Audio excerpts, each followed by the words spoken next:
press play. It's a brand new day. Laugh, unload, make waves. We doing it our way. Yeah. Good day, hey, come on and start your day with a smile and a wink and a how you going, mate. Good day, hey, pull up a seat, let's say we're all in this together. Good day, hey.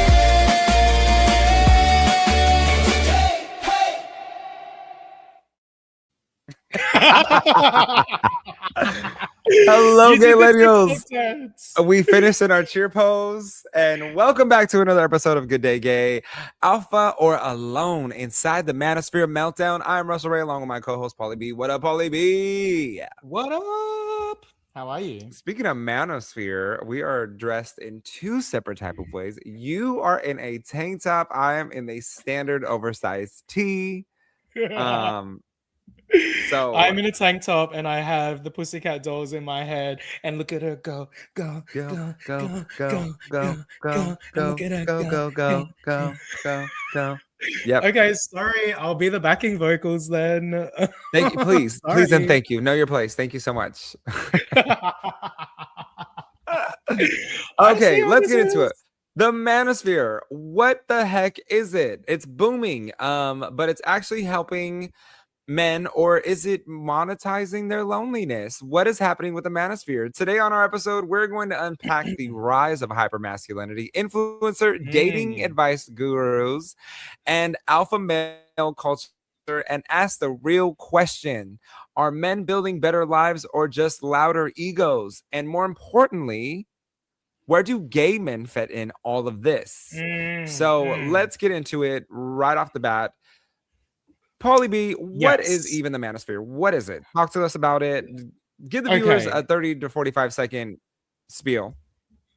So we had to do, I personally have not like fully looked into the Manosphere or like watched the Netflix doco, because there is a Netflix doco with Luis Theron, which I do want to watch sometime. But it sort of like came up on my feed recently where one of my friends posted, she is female, love her. She posted this story where it was like she was watching the Manosphere and she was like, nope, can't do this, because it was a clip of the guy being like, oh, and this is my dishwasher, and he pointed to his wife in the process of like, this is my dishwasher, but he meant his wife. That is insanity. Yeah. And then it popped up on the, like, you know, going back to what you and I had said before, like in our last catch up, where, you know, you always just, well, we talk about this all the time with our barber, right? We talk smack with our barbers. And all the time. All the time. Like, if anything, like, if as your gay psychologist, if you don't go to a therapist, you should go to a barber that knows how to talk. Yes. That is what I'm prescribing to you. But also, like, so that came up on the chair as well, where he like talked about the Manosphere and he was being an idiot. He's like, yeah, I can be a toxic male sometimes, haha. And then that gave me the thought where I was like, is there anything, I guess, specific, not like the Manosphere doesn't exist in the gay community, but is there like toxic gay traits within the community that I guess is being like built up as a community, if that makes sense? So 100%. that's what we're gonna exactly. So I flew that with you and I was like, yo, could we just talk about this? Like, that's what you and I do. We just talk crap, but we talk real.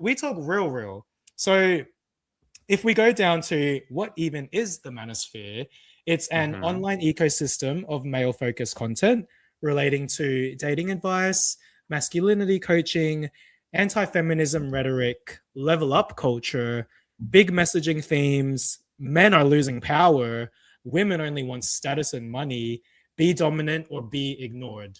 So I will say, hold on, before we go forward on this, I will say there is one person who dating advice is the only person that I feel that everybody should listen to, and his name is Matthew Hussey.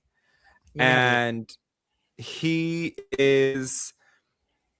he is very level-headed when it comes to dating advice, right? Like he makes you think of what's right and what's like he makes the playing field level, right? So there was one instance where he did this exercise with everybody in the audience. They were asking him, you know, I'm having He's trouble good. finding love, I'm having trouble finding this, and he said, well, how many women in the audience right now feel that the men should pay for the bill? And they all raised their hand. And then he said, now then is it fair to say that men should expect you to put out on the date if they're paying for the bill? And the whole crowd said, hell Ooh. no. And he said, well, Wow. how is it that you're expecting him to do something that he technically is not required to do? You just expect this. So why is it that there's that double standard of he better not expect anything else from me because he's put on a front to do all these things for you? And now they're, you know, he advice in general. Let me play something for you. Go for it. Never going to give us closure because they won't change, or because they're never going to say that cathartic thing before they die that's going to make us feel like, oh my God, they did love me, or oh my God, they do acknowledge the ways they hurt me, or they do see me. There are many moments in our lives, or many people who are never going to give us that catharsis. The ultimate peace, the ultimate closure is the change we make for ourselves to never be like that, to create a different life for ourselves, to get around people that aren't like that, to create a different experience for ourselves, to create a different world for ourselves. That's the ultimate closure. That's the peace. The peace is the closure. The peace we create in our lives by being different, by not subjecting ourselves to that same treatment over and over, by not holding ourselves back, by not giving in to that story someone put in our head that we're not worth it. And see, this is kind of what we talked about last week when I told you, like, moving on with peace. So first of all, I'm in sync with him, right? And I don't even follow him religiously like that. I just think he is great at what he does. But again, there is peace in knowing that you can move forward in life and you can do all these things, right? Just like with this manosphere that's going around, right? I feel like there is peace.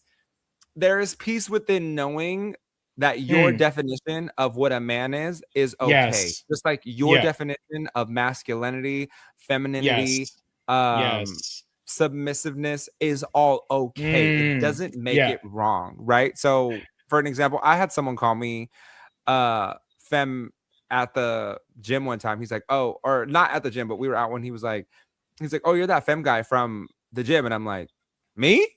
And I was like, absolutely not. Like, I don't see it. I could probably kick your ass if I wanted to. You know what I mean? It was that type of situation where I'm like, what is your definition of masculine? Because you're not giving that either. You were like, if you want to see femme, look at my podcast partner. Look at Paulita. I think though, like going back to Matthew Hussey, like, yes, definitely yes. And I think that's the perfect example of what you just put there, which was like, under the manosphere, you might interpret that as all a woman wants is like money and for us to pay the bill. So therefore, we should expect to have like sex on the first date. Like that could be a manosphere way of thinking. But I think like what you said, there is a difference between that as well as like, hey, let's go deeper and like, what is the emotional thing here? What is the reason behind this? So I think that, yeah, definitely. I think that there's definitely something there, and that's the manosphere. Well, it just sounded like Nicole Scherzinger then. Like, yeah. Well, here's the thing as well, right? We're in this era of, we have these toxic masculine examples that are floating around on the internet. No matter where you go, right? You can be gay, you can be straight. They're there, and they feel like they're right because they speak loud. But yes, just in case you didn't learn anything in school, the loudest one is not always the right one, right? Sometimes you gotta wait for the one who's quiet, who speaks last, because they know what everyone else has said, and now they can have a level-headed response, right? Yeah. So this is happening worldwide, right? Especially now, given like in certain countries, women who were suppressed with their rights are now being given rights that they didn't have before, and men feel like they're losing control. Well, here's the thing. half the messes we got into in the world are because of men, Of right? men. And Yeah. non-level-headed men, highly emotional men.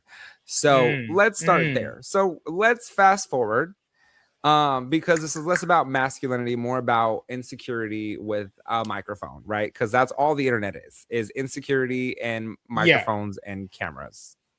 Yeah, What let were me you just saying? quickly say though. So I was just going to quickly say, like, I did watch this one video, like when I was doing a bit of my research, it was like, okay, how does this develop essentially? Like, essentially, we were all children at one point, right? Like, we were all like young men, young boys that had like underdeveloped brains, or we just thought about ways differently to how we could think about it now. Also, because we've gone through life, also because we've like learned things, if that makes sense. So think about it as like a child. Like, you feel a certain way, you feel like you are not enough, you feel like you are little. And so, you know, a lot of men, a lot of guys, they do play online games, they do go into online communities, and they've somehow stumbled upon a community that makes them feel like they are enough, or they somehow they've stumbled upon a community that shows them that, look, there are people that feel like you feel, but you can get your power back. So it makes me just think that at the bottom of all of this, it's all about finding community, which is kind of like what you and I spoke about in the last episode about building a tribe, right? Like, building a tribe. And it's just unfortunate that the tribe or the community that they've gone from have these extreme ideas, if that makes sense. So, and I think that leads into exactly what you were about to talk about, which was like being the loud person, if that makes sense, because that's appealed to people, and people have been like, yo, I'm listening to you because you have these ideas that is like resonating with me right now. And here we are. And then here we are, where people are now, or influencers are now at restaurants, and they're at Starbucks, and they're at all these different places, and they think because they're going to get loud with somebody that they're right. And it's like, no, you're not right. Like, you're just loud and you're annoying is what you are. Number one. But number two is there's this false sense of hierarchy, right? Like, people are constantly now saying, what is your name, right? They always want to know someone's name. What is your name? Why do they have to give you their name? Because you feel entitled to be asking for someone's name because you think their job is going to be on the line. Like, you are the bottom barrel of pathetic, right? When it comes to thinking you're the hierarchy. So like, it's the dumbest thing in the world. But I mean, let's get into the gay version of it, right? So gym culture obsession. Apparently, if you're not obsessed with the gym, then But let's talk about that. But let's talk about that, right? Like, if I think about myself, I was a fat kid. Like, I got teased for being fat when I was a kid. And, you know, it's hard as a child. Like, how old was I? I think I was like 10 or 11 or something, and I would be teased for being fat. And so I built up this like thought, like, yeah, I'm fat. Like, people don't like me because I'm fat, if that makes sense. So did I gain like body dysmorphia? Does every gay have body dysmorphia? Yes, we do. But did I gain that from that one childhood thought? Like, yes. Am I obsessed with the gym because of that? Yes. But I know that, if that makes sense. I know that. Yeah. 100%. Yeah. So it's like, what are you trying to get out of it? What are you trying to get out of it? I was a chunky little kid, and then I got really skinny. And then it was like so hard for me to put on weight. And so I also became obsessed with the gym. And then people used to be like, oh, you have such a bony butt. You have a bony butt. And now they're like, oh, you have way too much ass. Is it fake? And I'm like, well, like, pick a struggle. Either you are going to talk about me because my butt is too bony, or now you're going to talk about me because it's too big. And yes, it's real. Okay. So like, I need to see pictures let me talk. I need to see pictures of this bony butt, because I don't believe that could ever have been you. No, that did not exist. Yeah, no, they were always like, oh, your butt is so bony. Now they're like, that's a lot. That's too much ass. That's just a lot of ass. And I'm like, is it ever? What do you want from me? You're not happy if I'm thin. You're not happy if I'm thick. So, right. So there's this gym culture obsession, which I think the gays are always in this hamster wheel of needing to look young, having to have flawless skin, having to have, Yeah. flawless bodies. Yeah. And I think And part of it is because we have to stay the hot ones, right? Like we don't want to be like our hetero siblings and stress beyond the maxes. So we want to still stay young, cute. But I personally have not dove into Botox or fillers. Yeah.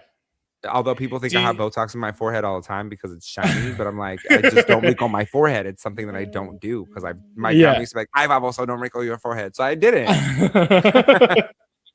Sunscreen, baby. Sunscreen. But do you think part of that as well is like if we look at it on a deeper level, it's like you and I went to the gym because we were like insecure about our bodies, if that makes sense. So you and I basically do it for ourselves. Like, yes, I go to the gym. I don't have abs right now. Do you know what I mean? I am wearing a tank top, but there is no abs under here.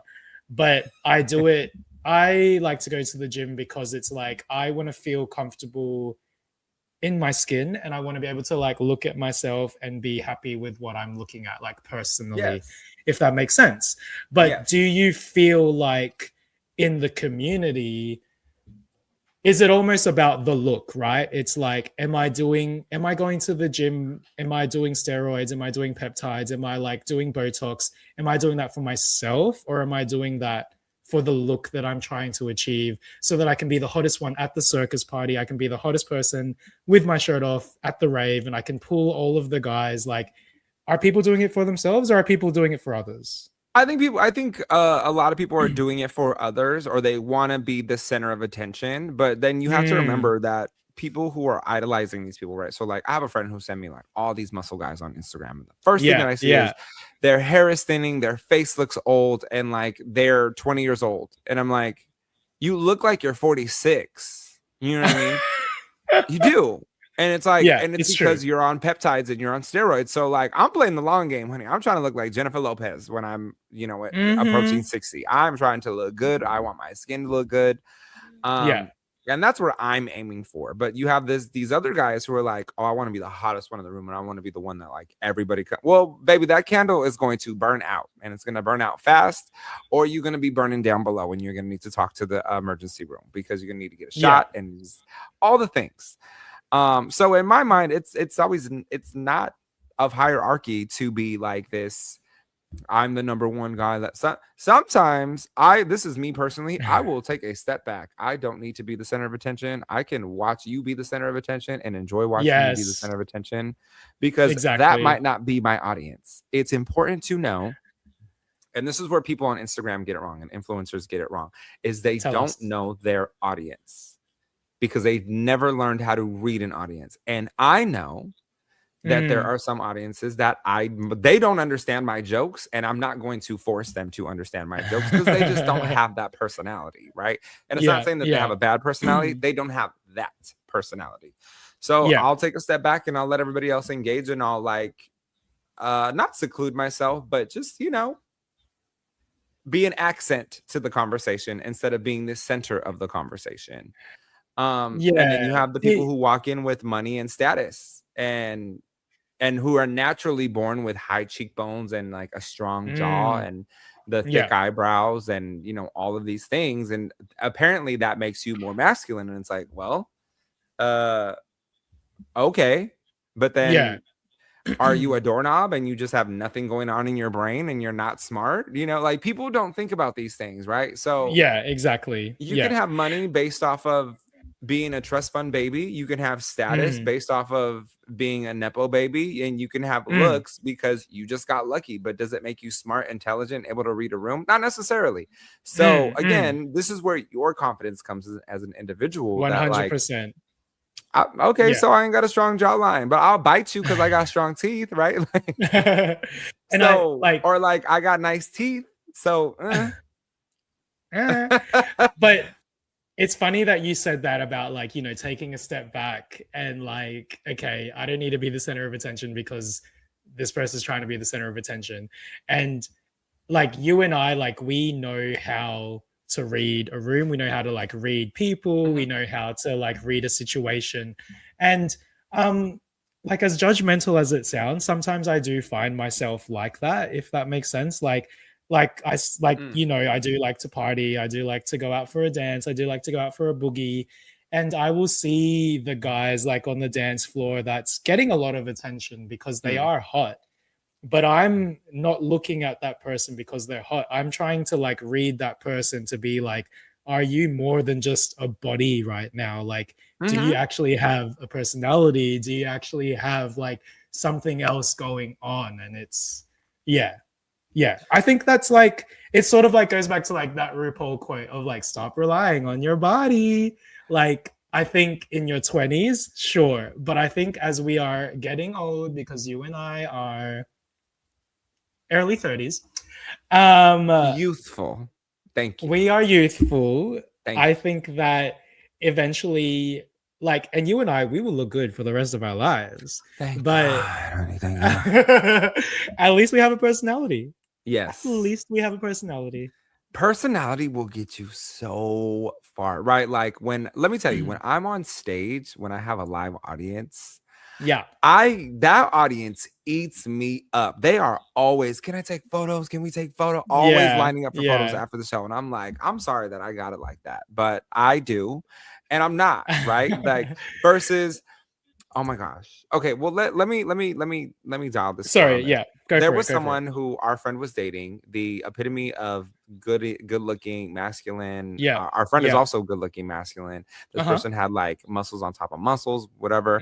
But when we roasted that friend before their moving away party, we talked about the guy that he was dating. They broke up already, but we talked about that person because they were just like a golden, you know, like a golden retriever. When they say golden retriever boyfriend, but worse. Like there was just nothing in that brain.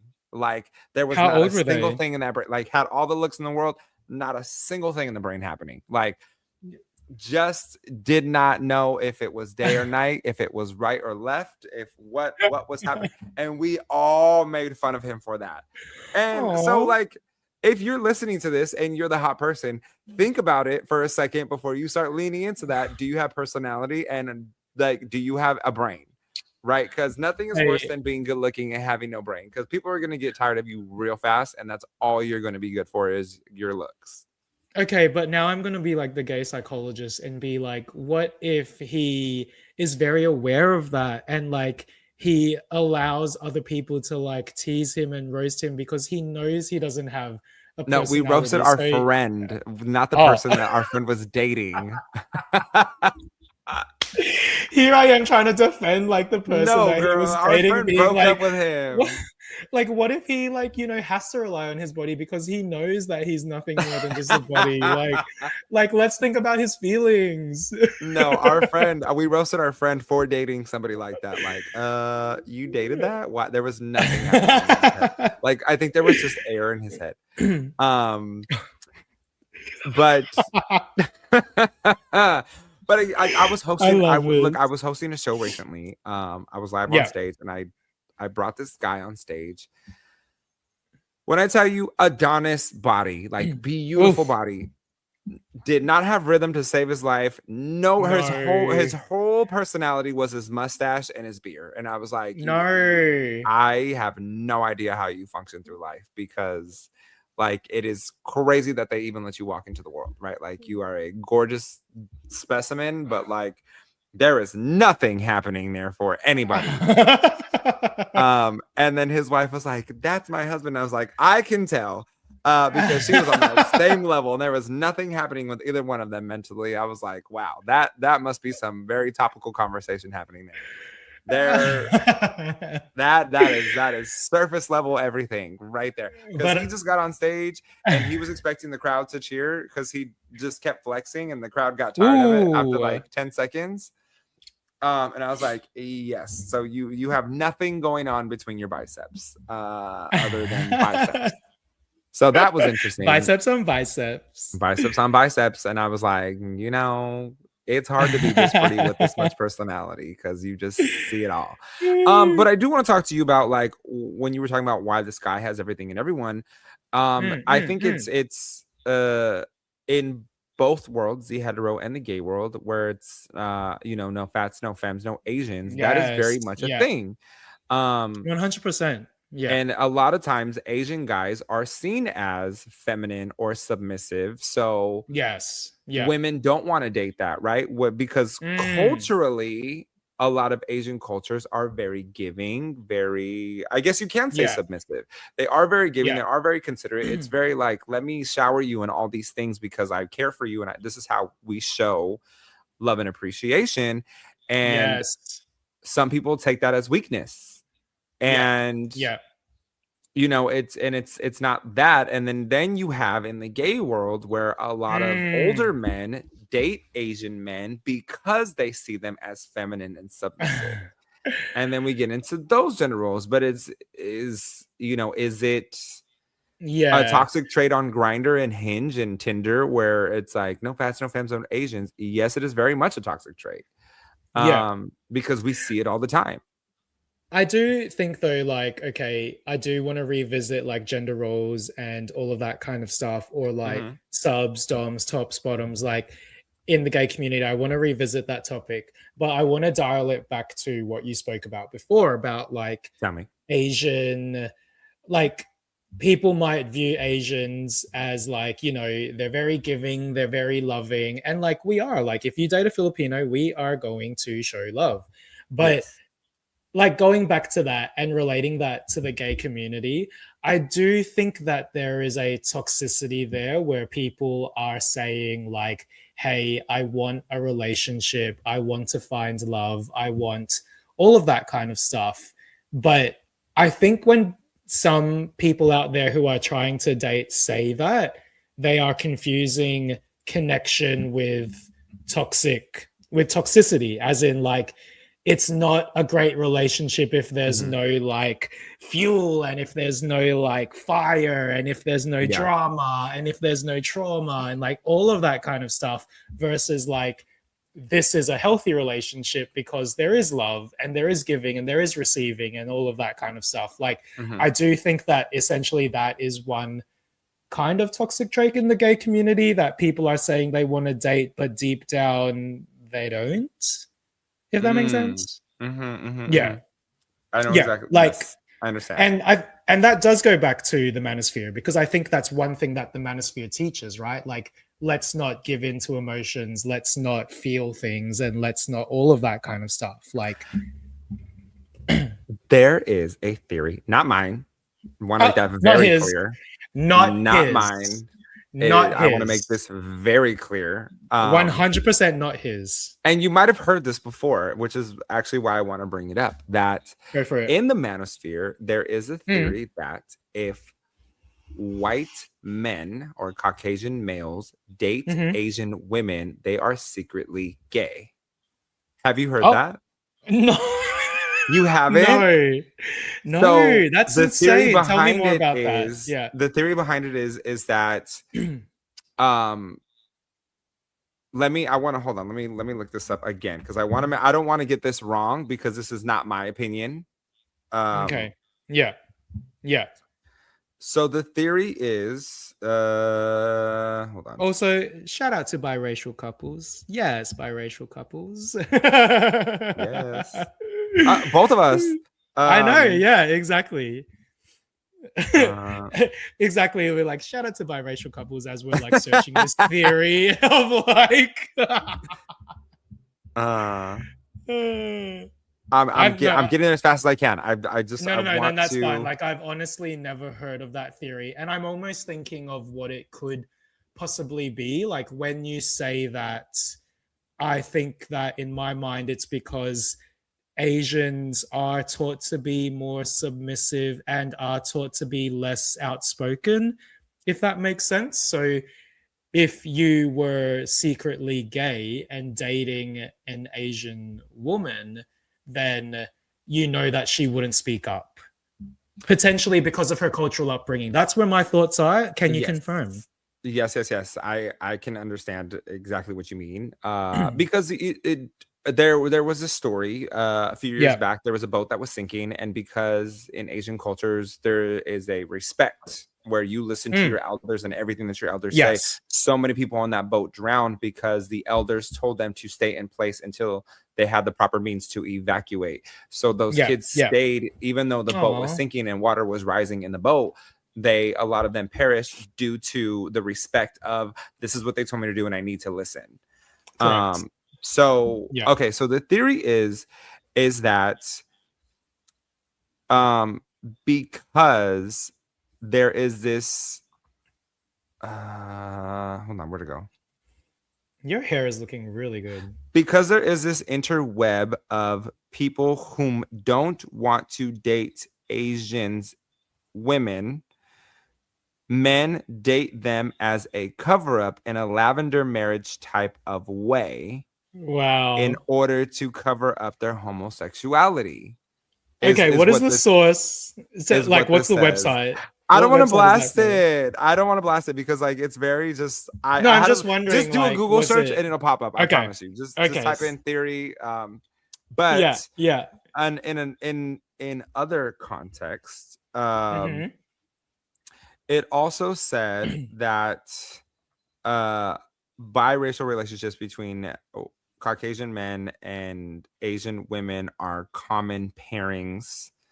The reality, hold on. Relationships between white men and Asian women's are based off of cultural practices and preferences and personality values, which I'm assuming is like, you know, if you find it more appealing to have traditional values or like respect values and stuff like that. So like, and here's the other thing too, Caucasian families a lot of times tends to be smaller.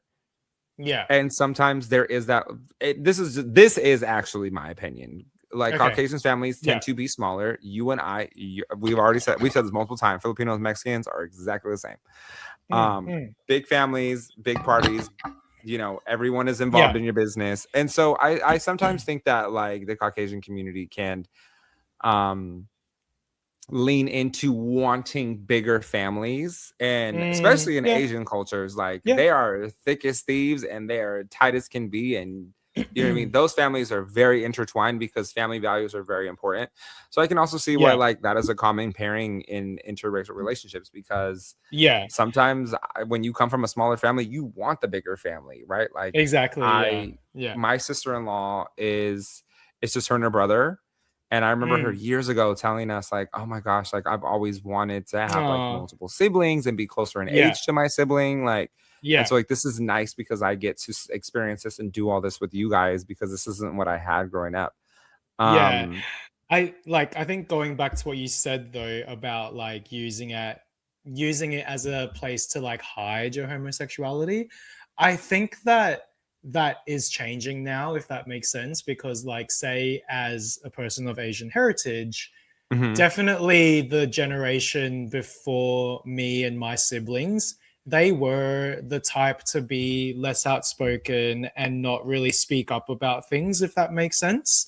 Whereas I think that that's changing with the generation now, where now, like, I can't remember her name, but there's this like Filipino mom who's an influencer, and she's, you know, the same age as me and all of that kind of stuff.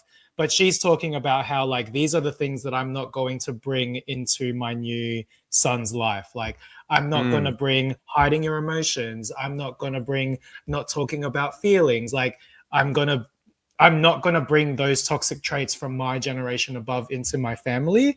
And so I do think these days, if a Caucasian person was dating an Asian person to hide their homosexuality, that Asian person's literally going to be like, yo, you gay? Because because I'm seeing something, and like my mom told me to call it out. So are you gay? Like, do you know what I mean? So that then raises a thought in my mind, where is the manosphere applicable to an older generation, or would kids these days be able to be more in touch with their feelings? No, I think in today's times, it's really split 50-50, especially in the States.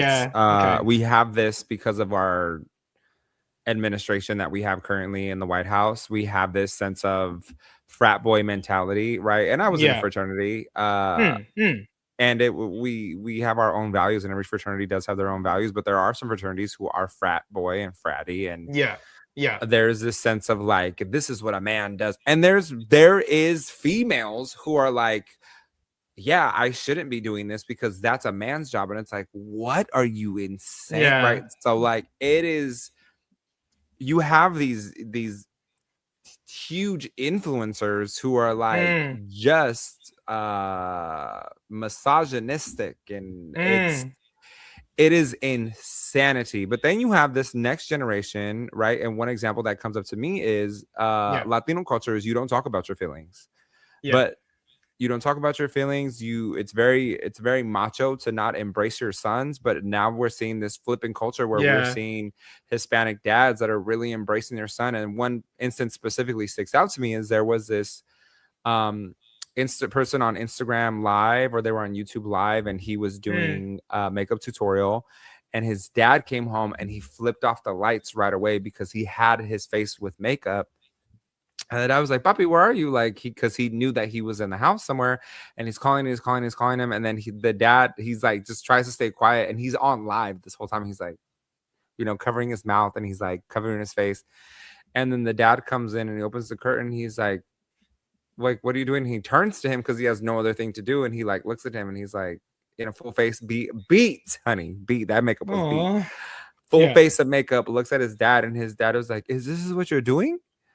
And he's like, well, yeah. And he's like, and he points to the camera, and he's like, well, if you're gonna do it, you gotta do it good, papi. You gotta do good. And he turns on the light. He's like, you do it. I love you just the same. And he's kissing his son, and he's letting him know, like, this is who you are, and I approve so much of who you are. Like, you shouldn't be ashamed of who you are. And I think that is one of the most beautiful videos on the internet that just. We came from, especially when we were younger, right? We came from this macho type of like early 90s, late 80s, like how you're supposed to be as a man. And correct. Now you have everybody who is really kind of starting to become in touch with their feelings. So again, like the manosphere is like 50-50, right? And it's beautiful that that's it.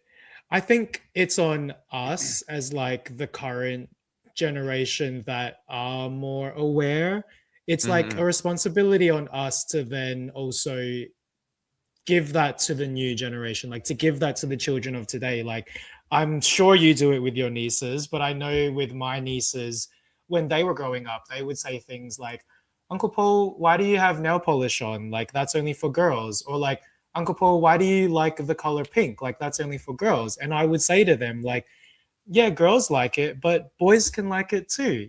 Like, it's okay for a boy to wear pink. It's okay for a boy to have nail polish. Like, it's okay. Like, do you know what I mean? Like, and I don't know about you, but I think it's like, it's on us to teach me with my nails. Like, like it's on us, but it's on us to teach that to the kids these days. Do you know what I mean? Like, where my mind goes instantly is like the pettiness of when I of course it does. If one of us said that, like, if, slap, if my sisters, like, not that my dad ever wore pink, but if he did and my sisters were like, oh, why are you wearing pink? He'd be like, oh, why are you wearing blue? You know what I mean? Like, that's a boy color. Why are you wearing blue as a boy color? Right. So, but I also think moments like that can also be important because sometimes people don't understand things until you put it in the opposite perspective. Oh, no. Okay, here we go. We're back. So, like, when you put it in the opposite perspective, right? So, a lot of times, I'm just going to put this into the service worker industry. Go for it. Do it. If a customer at, like, a Starbucks is asking for a drink and the person asks them to clarify, like, can you just clarify, right? Because there's a reason behind it, right? They might have 3 different type of oat milks. Like, did you want, like, what type did you say you want an oat milk? Well, what type? And the person looks at them, they're like, oat milk, because you're an idiot. It's oat milk. How can I explain this? And if the person turns and they're like, well, you're the idiot that doesn't realize that we have 3 different ones. And like, I am so offended. Sometimes you have to equally offend someone so that they understand the damages that you're doing and reciprocate it back. So it's like, this is what you look like, right? Yeah. So we have a friend. And one time a guy was like, "Oh, are you into girls?" And she was like, Is he gay? "No." Oh, And okay. then she turned to him and then she goes, "Are you into boys?" And he's like, "Whoa, that's crazy that you would even ask that question." And she go, "Why would you ask me that question? That doesn't make any sense." And it's kind of one of those, you have to We're put it back frozen. on We're that back. person so that they can. Yeah. Oh, were you able to hear me? No, I did hear you. Yeah, it came back. Okay, But so you were like saying it's like you just have to put as it simple back. like that. Like that's where my mind goes, is sometimes you got to put it back on them. But like, you're giving I think gentle it's like parenting, and I'm giving like reality check parenting, where it's no, like, no, no, no, no. But oh, because it's boys can wear that so too. It's like, well, do you like? Are you a boy because you're wearing blue? No. So why can't a boy wear pink? Get it together and stop judging people, right? And that's like that minority ethnic type parenting yeah. mindset. Exactly. Yeah. Which look, it builds character, it builds resilience, but are we in touch with our emotions? Like, yeah, but it took a while to get there. Oh, But it took a while to get there.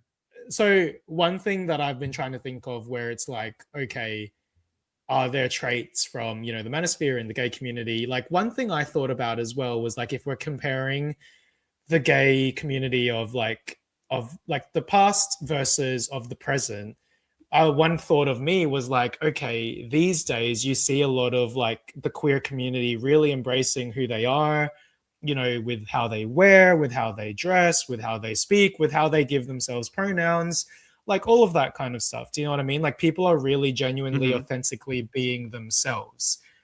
And then let's compare that to like, and I think a lot of that is because of mainstream media, if that makes sense. Like you see queer love out there these days, something like Heated Rivalry, amazing. Like it's about very heated, very sexual driven, but there is a love there. You look at Love Simon, like it's very about love. You look at what's that other one? I can't remember, but it's like the English one where they play rugby. I can't remember, but it's about love, with all of that. So like the mainstream media basically shows it now. Whereas like for the older gay generation, there wasn't that mainstream presence, if that makes sense. So like their thought of like what it meant to be gay, like to hide and to not be yourself and to not express yourself in public, like has that changed, if that makes sense? Like are we essentially breaking down something? Am I making sense? This goes back to like back when they had lavender marriages, right? Like you knew what you were getting in. Well, a lot of them knew what they were getting into because sometimes one was lesbian and one was gay, and so they marry each other so that they had this cover and they would live their independent lives, but they would go back to the same house because you couldn't be out, you couldn't be open, you couldn't be proud. And I think that's where the world still needs work. Like we're seeing a lot of it, but people are getting offended by it. Of like, well, I don't want to see it thrown in my face. Like, okay, like let's put this into perspective. Do you think a gay individual wants to see a straight couple making out and having intimate relations on screen? Because probably not, because they can't relate to that. So why is it so bad that they can relate to somebody on screen? And again, like mind your own business. Now we have all these secrets over here in the States that are coming out, right? Like there was this one person, her name's Chrissy Noam, and she was like deploying deploying ICE through the United States, and come to find out that her boyfriend dresses and they're all about, that party is all about hyper masculinity and being a man and a woman being a woman. But these pictures have now been released where her husband is wearing a chest plate with double D size breasts and a pouty face because he likes to be he likes bimbo play or whatever they call it. And it's like, again, I don't care about what you're doing. The issue that I have with you is you're caring about what we're doing, right? So this hyper masculinity, this conflict of everything in the world is like, just people want to be left alone. People want to see themselves represented on movies and television and these things that are coming out. You're right. There's a lot more of it coming out, but it is being met with resistance, which takes me to my next point of, just because you call yourself the alpha male, does it actually mean you're the alpha male if you can't live on your own and you have 3 or 4 roommates? But you're expected to be the man, right? Like you're the man, and you like portray like, oh, I'm so hyper masculine, and I got all Yeah, that. yeah, yeah. You live you live in a 4-bedroom house with 3 roommates. Yeah, yeah. But we don't see So that on again, Instagram. be careful what people are portraying to you, because they might, Yeah. you might think that they're giving off hyper masculinity or masculine energy, and it's like independence, and it's like, nope, they have 3 roommates, so they're going to be spending a lot of time at your house. Let me ask you this question though about alpha then, like, because I know that in our community there's always this thing about dominance. So to you, what does being dominant mean, if that makes sense? Does it mean choking? Does it mean like simple? Like, what does? No. Tell me. To me, being dominant is not being affected by anything that comes your way, and can handle the situation without being overly stressed or without throwing your hands up in the air, because you can just handle anything that's thrown at you. That is my definition of dominant. Like, I think someone who can't handle pressure, or like someone right away who throws their hands up, like you're submissive, because you just give in and you're just like, whatever, just do it, right? And I'm like, I'm a fan of taking the back seat of a situation. But then it's like, well, now who are you calling to rescue, right? So then step in and handle the situation. I have a few friendships that are like that, and it's like they're like, oh, I'm so dominant, okay, but how come when shit hits the ceiling you're always looking at me like, what are we gonna do? Handle it, dog. You know what I mean? You don't, I can handle it. Now when I have to handle it, I look at them like, now you got me, like when we talked about last episode, now you got me involved, and now everybody's gonna get hit, because why am I having to come up and clean up a mess that you said you can clearly handle, right? But I also don't have, being dominant can also mean like you can call things out as what they are. You can call things out clearly, and again, people don't like to hear that, but sometimes you need to, like, nope, you can't handle right. A lot of times people want to project their emotions or whatever on you, but a lot of times it's themselves, and they're like, oh, well, no, I can't handle this. What can you do? Because clearly it's not showing, right? And I deal with that a lot. In one of my jobs, people right away just, they want to be like, oh, we're gonna do it this way, you're gonna do it, and I'm like, okay, well, that's not gonna work. And then when it all falls apart, like, well, what? It's all falling apart. Well, handle it. You said you got it, so I'm gonna just sit right here and I'm gonna take the back seat. Oh, you're telling me you can't handle it? Oh, that's unfortunate. It's almost, or are you asking for my help now? Oh, okay. It's almost like being able to take the lead, but still taking into account the other person's thoughts and opinions, essentially. Which I think I can give anyone the reins, promise you, but I know that I am one person who can get it done from start to finish, and do not get in my way when I'm doing it, because I'm going to make it happen, and you're just going to throw a wrench in there. Especially if you already had the opportunity to help out and you failed, right? Which is a lot of times when I host. Well, I'll just give you an example. A lot of times when I host parties, I just put out the spread myself. Because you just do it. I've had so many times where someone has fallen through of like, oh, I'm not gonna bring, I forgot to bring that. Okay, well, why open your mouth? Because clearly you couldn't handle bringing one bottle of whiskey, which I don't even drink. But now I'm just like, I'm just gonna put out a full spread: whiskey, tequila, vodka. Here, like the essentials. Like, you bring what you like. I will have the food on the table. I will have the chips out, because I just don't. It's being dominant is being able to control the situation from start to finish. That's where I see it. But again, that's my opinion. Everyone has their different opinions. No, but I like that, because I think that that's one thing that may be misconstrued in like our community, like tops, bottoms, doms, femmes, like what it means to be something. Like, I think that can be misconstrued and like as a bit of a toxic, but like you said, it's all about opinion, and it's all about what it means to you.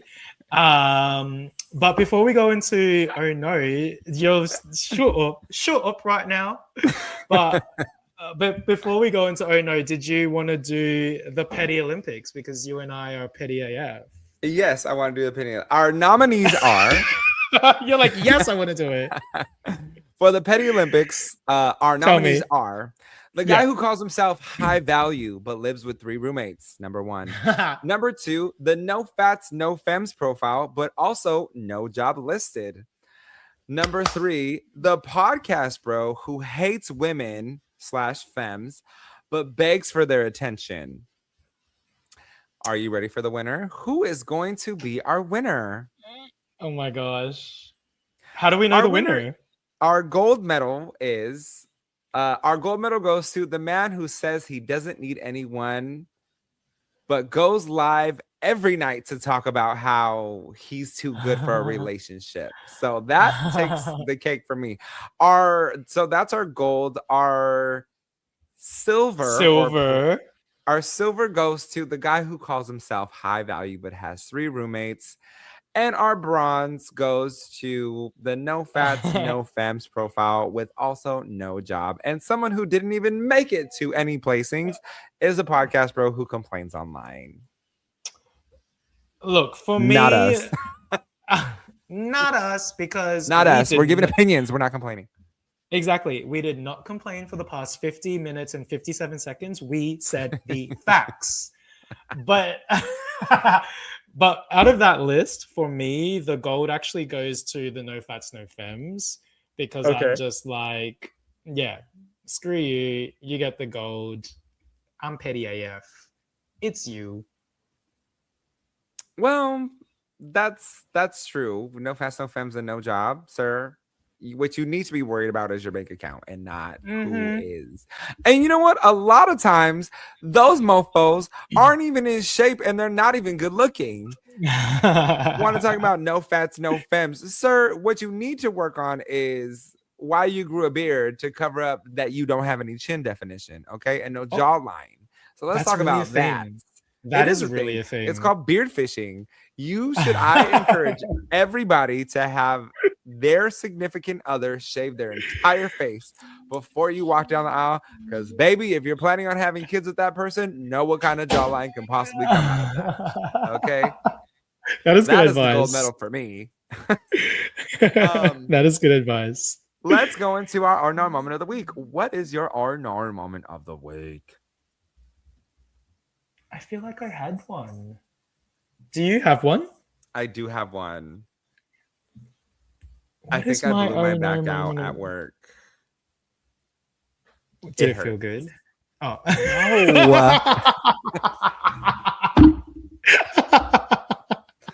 Not that kind. Well, I should have said thrown my back out, not blew my back Because out. I was gonna say blew your back out. Like, yes. What does it We're mean? gay. To We're blow not your... smart.